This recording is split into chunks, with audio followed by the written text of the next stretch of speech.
Hermanos, si lo recuerdan, estábamos observando a principios del capítulo 13 la manera en que los cristianos debemos de vivir, la manera en que usted y yo debemos de comportarnos.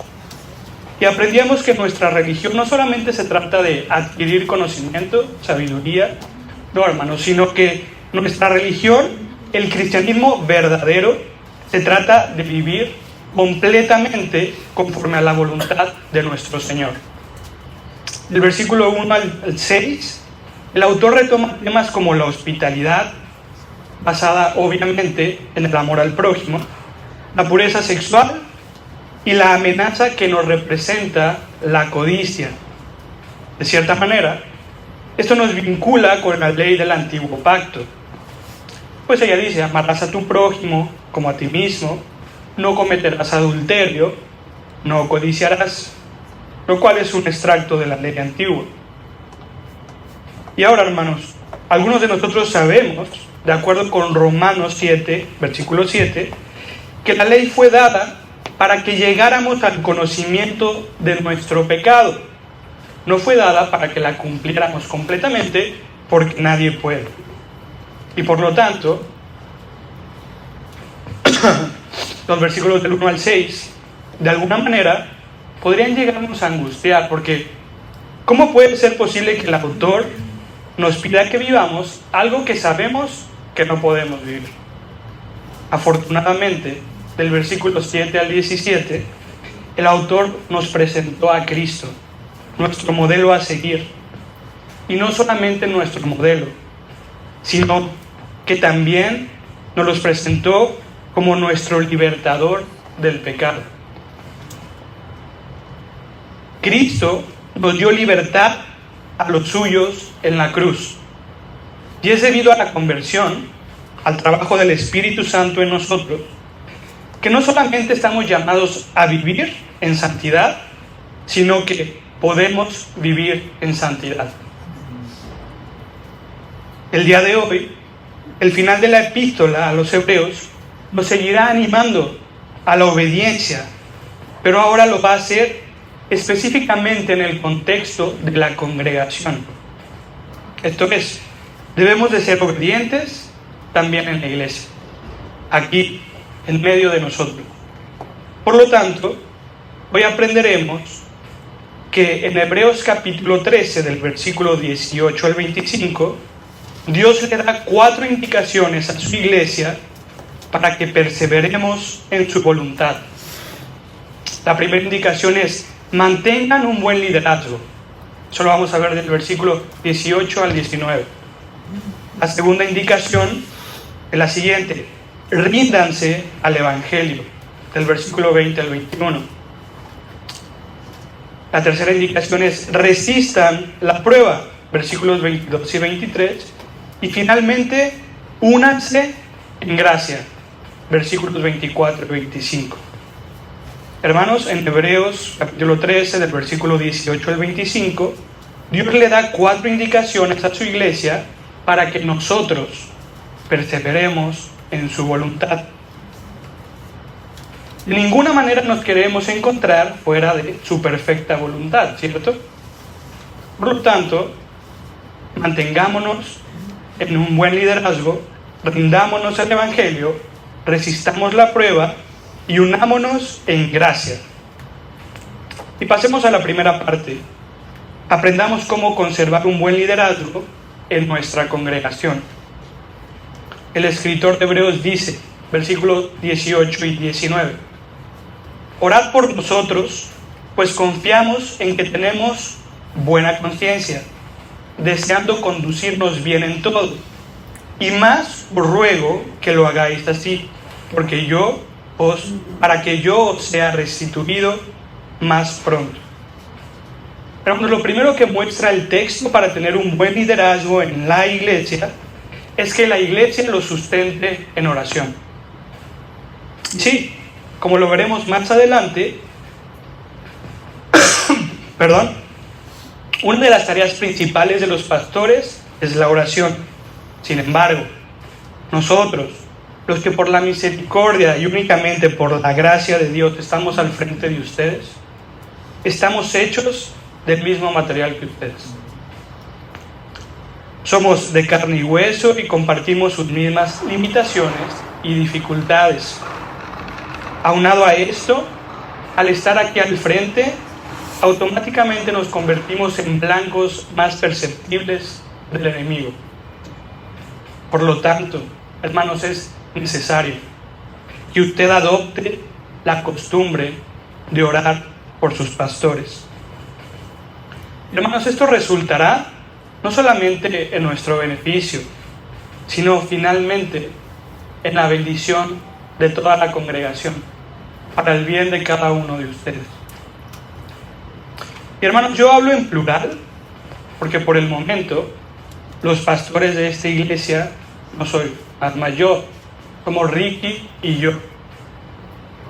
Además, si Dios lo permite, tarde o temprano, espero más temprano que tarde, se añadirán más hombres al ministerio pastoral para que ninguna de sus necesidades espirituales quede sin resolverse. Oren por nosotros, hermanos. Lo necesitamos. De verdad, lo necesitamos. Por cierto, aprovecho para agradecerle a todos ustedes, a todos los que oraron por mi salud. De verdad, gracias. Se lo repito, yo ya estaba pensando en regresar a México para ir al hospital y gracias a Dios puedo estar aquí con una voz hasta más ronca para que me ponga más atención. Bueno, también notamos en nuestro pasaje que para mantener un buen liderazgo es necesario que los pastores actúen con una buena conciencia. Esto es, que vivan rectamente delante de la congregación como ejemplo en todo. Hermanos, este es un deber fundamental y ciertamente demandante, no es sencillo. Y es precisamente por esta razón que el autor le pide ayuda a su congregación. El escritor de Hebreos tenía la conciencia tranquila y así se quería mantener hasta el final. Él estaba convencido que todo lo que había hecho por los hebreos a los que les escribe, que toda su enseñanza, esa que ya hemos estado escuchando domingo tras domingo a lo largo de casi un año, y que todo su cuidado estaban basados en la correcta voluntad de Dios y no en su propia voluntad, no en su propio razonamiento o pensamiento. Y hermanos, quiero que descansen al saber que los líderes de esta congregación, y me consta, comprendemos nuestra responsabilidad y estamos dispuestos a esforzarnos toda la vida para cumplirla. Porque sabemos que su confianza en nosotros depende de nuestro comportamiento, de nuestro testimonio, y queremos respetarlo.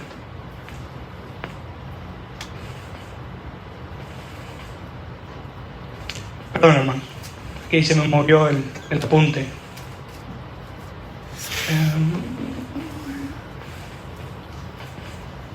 Muy bien.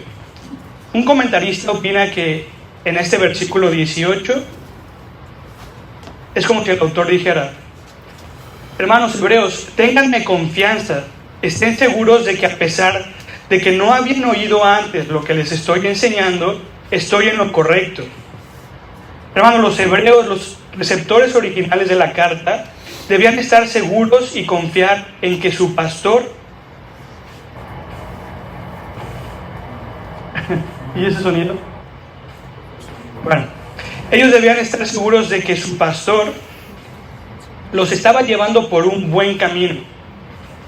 Y no podemos pasar por alto, esto lo menciona después de haber enseñado que la congregación debe someterse a los pastores. Volvamos un poco al versículo 17 que dice: obedecer a vuestros pastores y sujetaos a ellos, porque ellos velan por vuestras almas como quienes han de dar cuenta, para que lo hagan con alegría y no quejándose, porque esto no es provechoso. Hermanos, en pocas palabras, para que una iglesia pueda funcionar correctamente, para que tenga un buen liderazgo, es necesario el sometimiento de la congregación a los pastores. Y sabemos que Para que este sometimiento pueda realizarse sin dificultades, es necesario que nosotros, los pastores, nos conduzcamos intachablemente y así fomentemos la obediencia a cada uno de ustedes. ¿Por qué? Porque al final del día lo que usted y yo queremos y necesitamos es permanecer en la voluntad de nuestro Señor.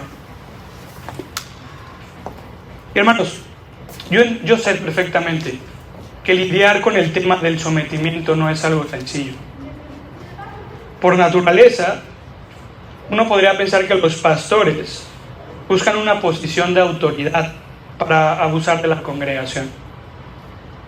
Y no solo por naturaleza, sino que desafortunadamente ha habido malos testimonios a lo largo de la historia. Pero dése cuenta cómo la vida y el trabajo de un pastor genuino, como el pastor que le escribe a los hebreos, tiene como propósito no solamente quedarse con la bendición, sino extenderla a toda la congregación. El versículo 19 nos muestra que la razón por la cual el escritor demandaba apoyo en oración era para que finalmente esto sucediera. Que no solamente la bendición recayera en él y en los que estaban al frente, sino que al final de cuentas cada uno de los miembros de la congregación estuviera edificado en la fe, sano, con frutos. Porque en realidad en esto consiste el verdadero ministerio pastoral, en ser de bendición a la congregación, promoviendo en todos la santidad. Por lo tanto, hermanos, una vez más, ayúdenos a hacerlo. Y como dice la Escritura, a que lo podamos hacer con alegría. Evite la queja y, por favor, interceda por nosotros. La primera indicación de Dios para su iglesia es: mantengan un buen liderazgo, propicien que este liderazgo pueda trabajar con alegría. Y hermano, aprovecho para hacer un paréntesis relacionado con la tarea de bendecir a la congregación. Porque me da mucho gusto anunciarles a todos que hoy hemos dado un paso muy importante para nuestra iglesia. Tal vez es un pequeño paso para cada uno de nosotros, pero un gran paso para la congregación. Finalmente, hoy por la mañana, iniciamos nuestro curso de membresía.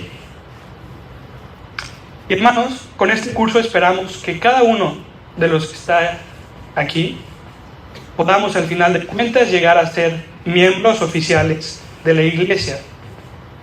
Y este curso va a tener una duración de 13 clases, 13 domingos.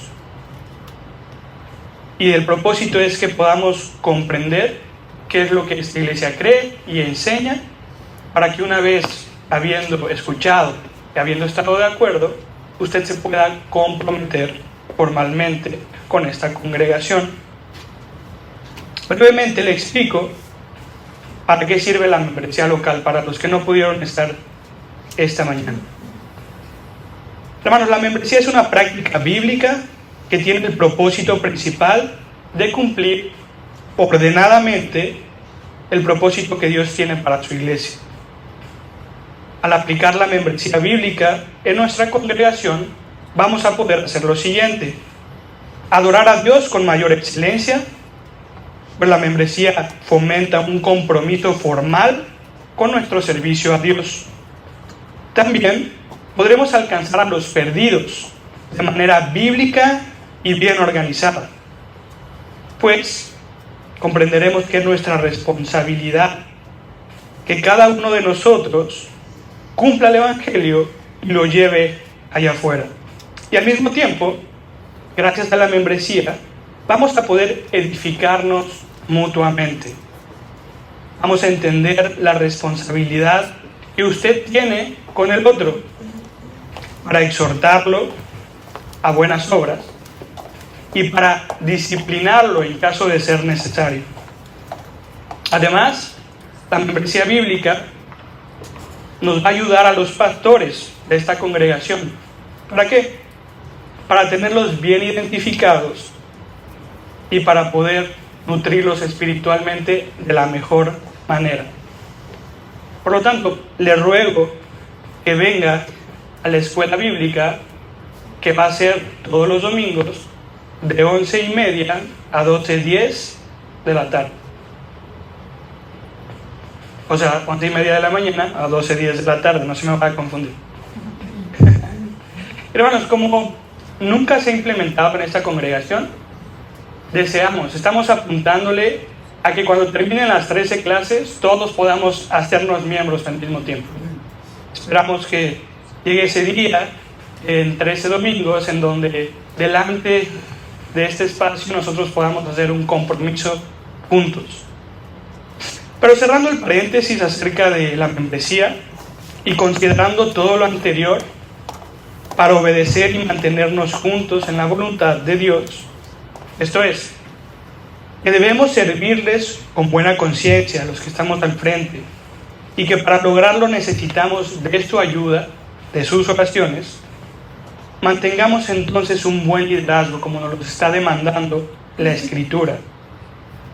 Hermanos, que esta congregación pueda ser identificada como una congregación que no depende del liderazgo, sino que lo soporta, que se somete y que por lo tanto cumple la voluntad de nuestro Señor. Muy bien, hermanos, pasemos a la segunda parte de la predicación. Veamos cómo Dios también nos está demandando rendirnos ante el poder del Evangelio. Hermanos, si es que realmente usted y yo y todos juntos queremos terminar nuestra vida obedeciendo la voluntad de Dios, versículo 20-21, dice: y el Dios de paz, que resucitó de los muertos a nuestro Señor Jesucristo, el gran pastor de las ovejas por la sangre del pacto eterno, y aquí está, os haga aptos en toda buena obra para que hagáis su voluntad, haciendo Él en vosotros lo que es agradable delante de Él por Jesucristo, al cual sea la gloria por los siglos de los siglos. Amén. Hermanos, antes que nada, resulta interesante resaltar cómo después de haber pedido oración por él, o sea, el autor de Hebreos a los Hebreos, ahora el autor ora por sus hermanos y lo hace de una manera extraordinariamente hermosa. Y como lo mencioné hace un momento, una de las tareas principales de los pastores es la oración, junto con el ministerio de la palabra. Recordemos cómo en Hechos 6 los apóstoles nombraron 7 diáconos para que ellos no dejaran estas dos tareas. Además, en las cartas de Pablo podemos notar cómo él, además de ser un teólogo extraordinario, además de ser misionero, además de ser un siervo por excelencia del Señor, él oraba constantemente por sus hermanos. No cabe ninguna duda, los pastores estamos obligados a orar por ustedes. Y el escritor lo sabe muy bien. Y justamente es en medio de su preciosa oración pastoral que nos enseña que para que permanezcamos en la presencia de Dios, en su voluntad, debemos rendir nuestras vidas al Evangelio. Vea cómo el conocimiento bíblico del autor nos va a llevar a concluir que la única manera de que sus lectores sean obedientes al mandato de Dios es que Dios los haga aptos, esto es, que realmente acepten y vivan el Evangelio. Y hermanos, justamente este es el mensaje del Evangelio. Dios es santo y el hombre es pecador, por lo que no puede haber ninguna comunión entre Dios y nosotros. Nosotros simplemente merecemos su ira. Pero Cristo murió por los pecadores, y aquellos que se arrepienten son justificados, no por sus propias obras, sino por la fe, y esto no nace de ellos, sino que es un regalo de Dios. Por lo tanto, así como el escritor de Hebreos oraba por sus hermanos, nuestra oración como pastores debe de ser que todos ustedes sean transformados por el Evangelio y que se abandonen en él todos los días de su vida para que puedan permanecer en su voluntad. Hermanos, considero que no hay motivo alguno. Nada vale la pena para considerar que conviene más quedarnos fuera del Evangelio y de la voluntad del Señor. No hay ninguna ganancia en eso, o al menos no hay ninguna ganancia eterna en quedarnos fuera de él. Además, el Evangelio es algo hermoso, algo que, al entenderlo correctamente, nos atrae por su belleza. Y vamos a repasar las características del Evangelio que nos presentan estos versículos. Mire, en primer lugar, bajo la sombrilla del Evangelio somos acercados al Dios de paz, como lo menciona el autor. Por medio de la sangre de Cristo, la enemistad entre el Dios Santo y el pecador llega a su final. Esto es maravilloso, literalmente es un milagro.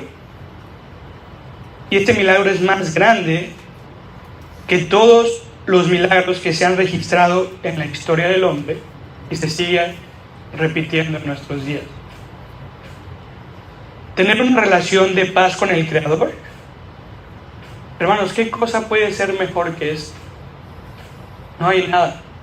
Si tú has pensado que debes hacer cuentas para saber si te conviene o no escuchar, creer y obedecer el Evangelio, debes de considerar esto. No hay nada mejor que tener una relación con el Dios de paz. En segundo lugar, se nos presenta ese Dios de paz abierto a hacer una alianza con el creyente, también como el Dios todopoderoso, el único capaz de dar vida, quitarla y volverla a dar en resurrección. Hermanos, la vida está llena de misterios por resolver, definitivamente.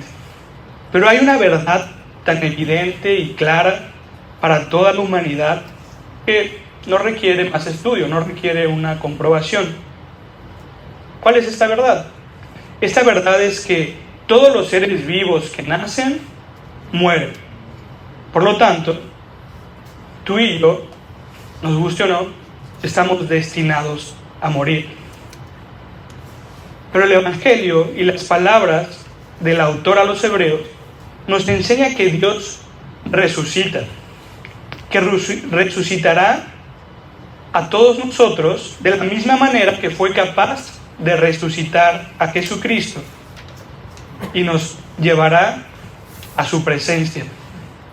Hermanos, ¿no es esto algo extraordinario y verdaderamente deseable? El Señor nos está dando la orden en este momento. No solamente mantengan un buen liderazgo, sino que también ríndanse ante este mensaje. Manténganse en el Evangelio con la finalidad de que yo pueda hacer mi voluntad en ustedes. ¿Qué pretexto entonces tendríamos para no venir a Él, para no rendirnos a su mensaje? Hermanos, y no solamente eso, sino que este pasaje nos muestra otra cosa que es sumamente atractiva para nosotros. ¿Qué es esto? Que el Evangelio tiene buenas nuevas de salvación. Esto es, que hemos sido liberados de la esclavitud del pecado y por lo tanto ahora somos aptos, como lo escribe el autor a los hebreos, para toda buena obra, para aquellas obras que le agradan a nuestro Señor. Hermanos, gracias a la salvación, gracias a la conversión que viene al escuchar el Evangelio, podemos escapar del dominio que ejerce el pecado sobre nosotros, sobre la humanidad. Y ahora sí, podemos cumplir la voluntad del Señor. Hermano, le hago una pregunta al aire. ¿Quisiera usted perderse de esto? ¿Quisiera usted verse al final de sus días fuera de la voluntad del Señor? Yo creo que no, de ninguna manera. Y por eso es necesario que vayamos ante ese Dios de paz, para que Él, y únicamente Él, nos haga aptos en toda buena obra para terminar haciendo su voluntad. Que cada uno de nosotros pueda lograrlo. Esa es nuestra meta. Que cada uno de nosotros pueda experimentar el gozo, la plenitud, no de tener una vida exitosa allá afuera en el mundo, sino de poder llegar al final de nuestras vidas y decir: gracias, Señor, porque por la paz que has hecho conmigo, yo he podido dedicar mi vida a hacer tu voluntad. Hermanos, pasemos a la tercera parte. El versículo 22 dice de la siguiente manera: os ruego, hermanos, que soportéis la palabra de exhortación, pues os he escrito brevemente. Y una vez más se presta la ocasión para recordar que la vida cristiana no es color de rosas. Es una vida para los valientes, para los que por medio del Espíritu son capaces de negarse a sí mismos, de remar contra la corriente. Y hermano, note cómo el autor no se anda con rodeos. Él les advierte a sus lectores que sin duda llegarán momentos amargos. Pero no nada más eso, sino que también les ruega que resistan en esos momentos de aflicción. Y hermanos, en este caso en específico, el Señor nos está diciendo a través del autor de Hebreos: resistan la prueba. Y en este caso en específico, aquello a lo que debían de resistir es a la palabra de exhortación que les estaba dando el autor a los hebreos. Esta palabra de exhortación es básicamente toda su carta, que en palabras del autor es breve. Y usted podría decir: bueno, pero ¿qué tiene de difícil eso? Nosotros hemos pasado por cada uno de los capítulos de esta carta y suena bien, suena deseable inclusive. Obviamente esto confronta nuestro pecado, pero al final de cuentas, qué difícil podría tener eso. Y hermanos, para que lo entiendan, quiero retomar un poco acerca del contexto de las personas que recibían esta palabra de exhortación. Porque a causa de su cultura, en los corazones de los lectores originales, había una lucha muy fuerte entre regresar al judaísmo, la religión de sus raíces, o quedarse en el cristianismo, que rompía con sus tradiciones tan queridas, tan amadas, tan atesoradas. Y fuimos testigos a lo largo de estas predicaciones de cómo el escritor utiliza todo un arsenal para no solamente desarticular las creencias judías, sino aniquilarlas por completo. En definitiva, para los lectores originales, esto no era algo fácil de escuchar. Hermanos, ¿podría ponerse usted en los zapatos de estos hebreos? Y para hacerlo le hago una pregunta. ¿Qué sentiría usted si de repente, en menos de una hora, que es el tiempo en el que se puede leer toda la carta, una persona derrumbara los fundamentos sobre los que usted ha construido su vida? ¿Qué sentiría? Probablemente le darían ganas de salir corriendo. Tal vez quisiera silenciar toda esa información y encerrarse en su mundo para no tener nada que cambiar de él.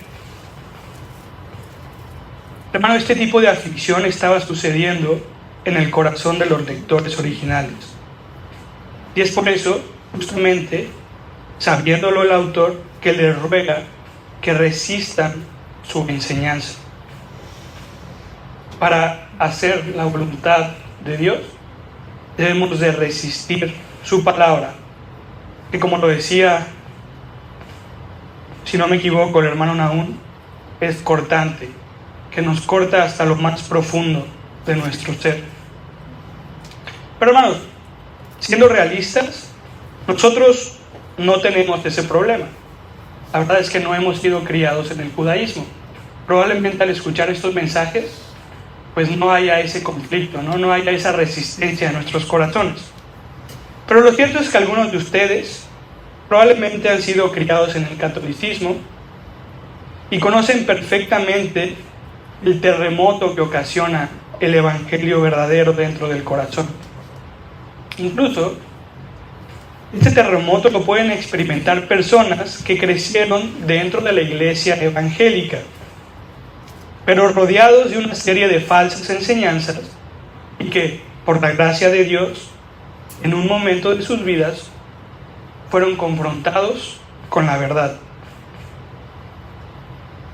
Y todavía, si este no ha sido su caso, si usted ha tenido la gracia del Señor de crecer en una iglesia fiel, si usted ha tenido la gracia del Señor de no tener ningún conflicto nunca al escuchar el Evangelio, la palabra de exhortación, la realidad es que este pasaje no deja de tener ninguna aplicación. No crea que alguien se puede librar de esta palabra de exhortación que debe de ser resistida. Porque aún hoy,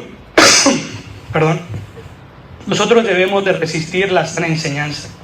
Eso que la Biblia enseña cuando nuestra carne no está dispuesta a aceptarlo.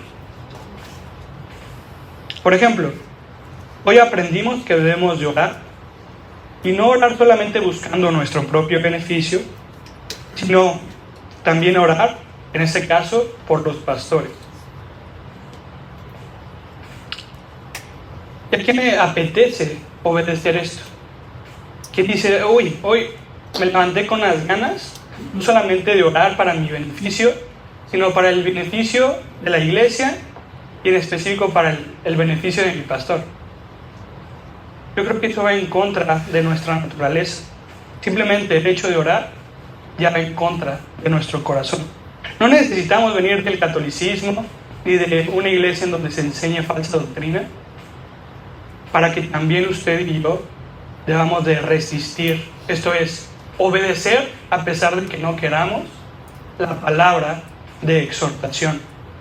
Por lo tanto, hermano, si usted quiere hacer la voluntad del Señor, debe de aprender lo antes posible que esto le va a costar.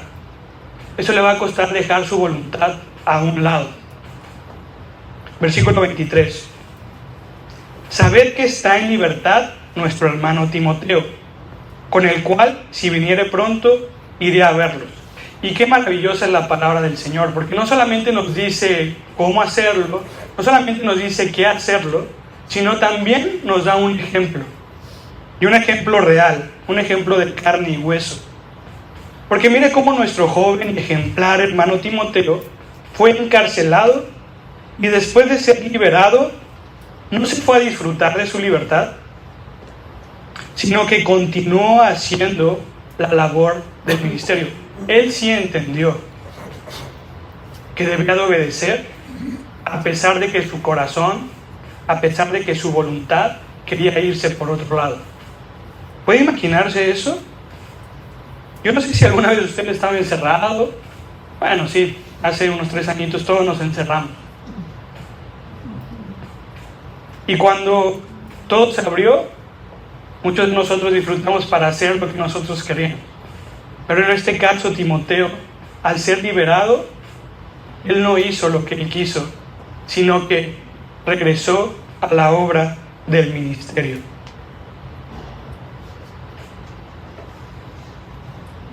Hermanos, sea cual sea la exhortación a lo largo de toda la palabra, debemos perseverar fielmente en ella.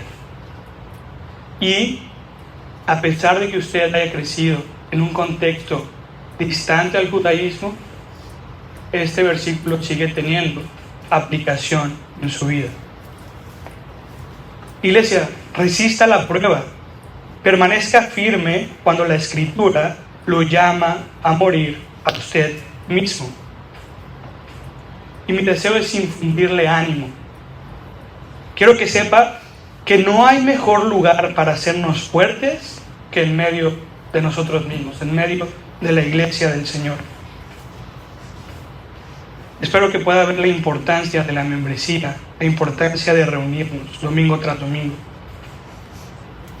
Porque así adquirimos el compromiso de animarnos unos a otros, de motivarnos, de regañarnos, incluso de pellizcarnos si es necesario, para orillarnos, por las buenas o por las malas, a permanecer en el camino de la voluntad de Dios.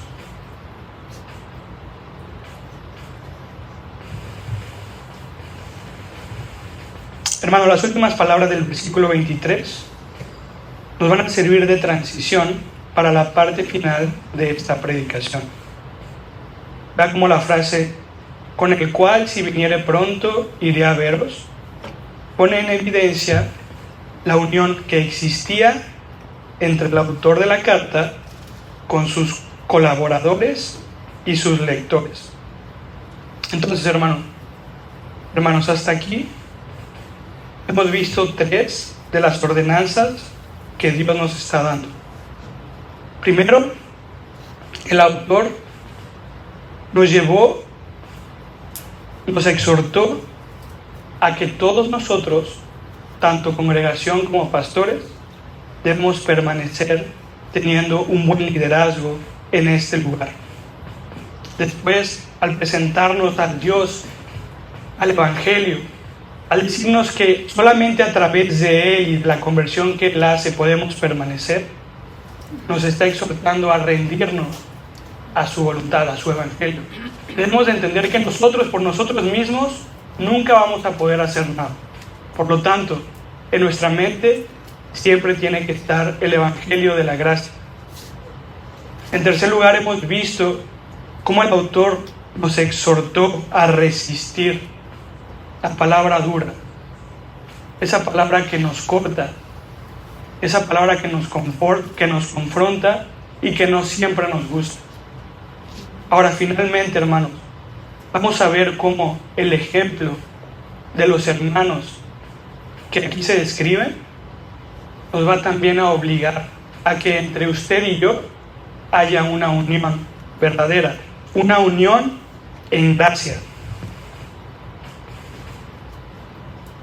Escuche lo que dicen los versículos 24 y 25.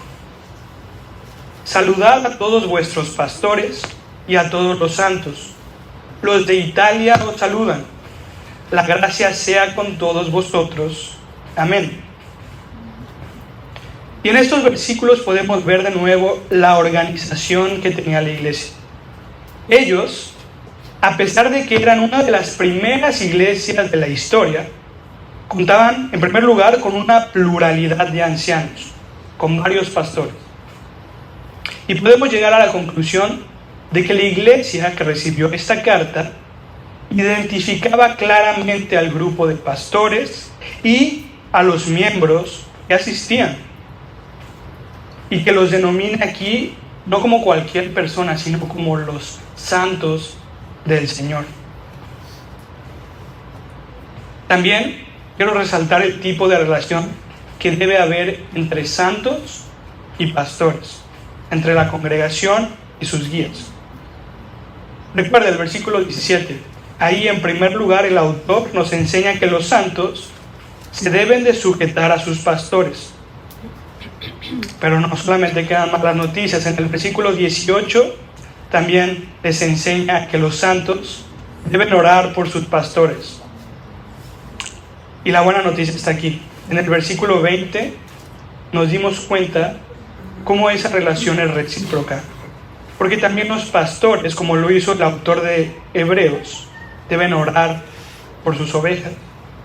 Y ahora en el versículo 24 estamos aprendiendo que no solamente debe de haber esa cuestión de cumplir con responsabilidades, sino que nuestra relación debe de ir más allá.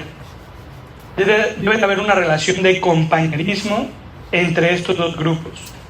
una relación de cercanía mediante la cual nos podemos identificar y amar más cada vez. Hermanos, por favor, de ninguna manera debe de haber una separación entre nosotros, en este caso entre Ricky y yo y ustedes. Hermanos, a veces no es sencillo, debemos de esforzarnos por estrechar esas relaciones. Y no crea que para estrechar estas relaciones necesariamente se necesita organizar unas reuniones de manera formal. Quiero que sepa que no tiene que cocinar para invitarnos y conocernos más. Quiero que sepa que esta relación se tiene que dar cotidianamente. Y mi esposa y yo hemos estado pensando en cómo promover esto. Y hemos llegado a la conclusión que si pretendemos invitar a cada uno de ustedes a nuestra casa, la verdad no lo vamos a lograr. Gracias a Dios el Señor me cambió el pensamiento, porque yo estaba diciendo, es que me encantaría invitar a todos ustedes a mi casa. Lancé algunas invitaciones. Yo decía, bueno, pero ¿qué les voy a cocinar? ¿Qué les voy a preparar? El Señor me dice, no es necesario. Primero, simplemente invítalos. Simplemente estate con ellos, conócelos. Y por eso hemos pensado en implementar la hora del té en nuestra casa. Con el paso del tiempo van a ir recibiendo invitaciones. No van a comer algo mexicano. Y gracias a Dios, pues van a librarse tal vez de una comida que no les guste. Pero hermanos, vamos a fomentar esto, no solamente conmigo, con cada uno de nosotros. Vamos a conocernos más, vamos a estrechar relaciones. Y eso no es si creemos o no. Como ustedes saben, yo alguna vez me tacharon en una iglesia que iba como una persona huraña. Y duele porque de alguna manera es verdad. Pero yo no tengo ese pretexto. Hermanos, necesitamos caminar en obediencia. Necesitamos unirnos para poder llegar al final de nuestros días, cuando la iglesia crezca, cuando nosotros maduremos en la fe y podamos sentir el amor que el autor a los Hebreos plasma al final de su carta. Que podamos mandarnos saludos, que podamos recordarnos mutuamente, que podamos desear que la gracia del Señor permanezca en cada uno de nosotros. Por lo tanto, hermanos, unamos esfuerzos. Y, por ejemplo, ayer pasamos un excelente tiempo en casa del hermano Ricky. Conmemoramos el Día del Amor y la Amistad, y definitivamente espacios como ese van a promover nuestra unión. Por lo tanto, los que no fueron, les animo a que no se queden fuera de este tipo de actividades, hermano. Probablemente usted ayer conoció más a esa persona con la que no había platicado. Probablemente tuvo el tiempo de hablar, de compartir dudas, simplemente de darse a conocer. Y por favor, hermanos, aprovechen ese tipo de momentos que la iglesia tiene para unirnos cada vez más. Hermanos, yo sé que todo esto puede parecer algo romántico, algo lindo, algo que adorna a la congregación, pero en realidad, querido hermano, nuestra unidad es fundamental para poder vivir en la voluntad de Dios. No es algo extra, no es algo lindo que se ve bien nada más, pero que no tiene sentido. No, hermanos. Si tú y yo queremos permanecer en la voluntad de Dios, debemos permanecer unidos. Es justamente esta la oración que Jesús pronuncia en Juan 17, 20 y 21, que dice: Mas no ruego solamente por estos, sino también por los que han de creer en mí, por la palabra de ellos, para que todos sean uno, como tú, oh Padre, en mí y yo en ti, que también ellos sean uno en nosotros, para que el mundo crea que tú me enviaste. Hermanos, el cristianismo es una religión que llama a la unidad. Es imposible concebir un cristiano que anda afuera, un cristiano que no conoce a sus hermanos, un cristiano que no se entrega a la congregación. Eso no, es imposible. El cristianismo no es así. Y deseo que todos los esfuerzos de esta iglesia, no solamente el esfuerzo que estamos haciendo por venir a escuchar el curso de membresía, sino que cada acción que se haga aquí, hasta la más pequeña, busque la unidad entre nosotros. Y finalmente el apóstol se despide mencionando el elemento clave con el cual nos identificamos todos los creyentes y que puede lograr esa cohesión. Él desea que la gracia sea con todos. Amén. Gracia es una palabra de apenas 6 letras, pero tan inmensa que alcanza para lo que resta de nuestras vidas y para todo lo que dura la eternidad. Por la gracia de Dios hemos sido salvos.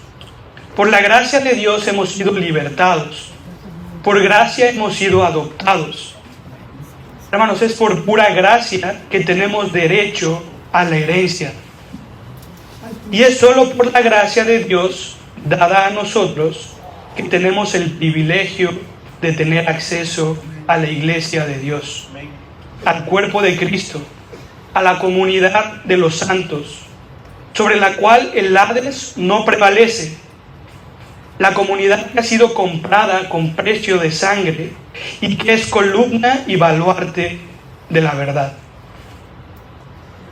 En fin, hermanos, como puede darse cuenta, sin gracia se vuelve absolutamente imposible estar y mantenerse en la perfecta voluntad de nuestro Señor.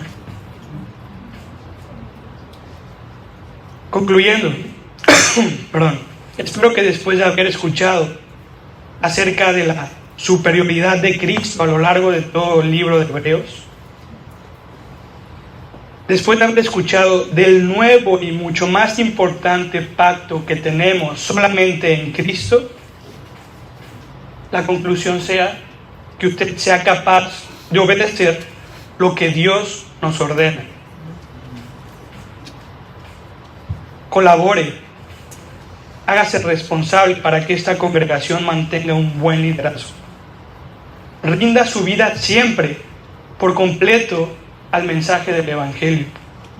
Resista los duros embates de la prueba y procure la unidad con cada uno de nosotros.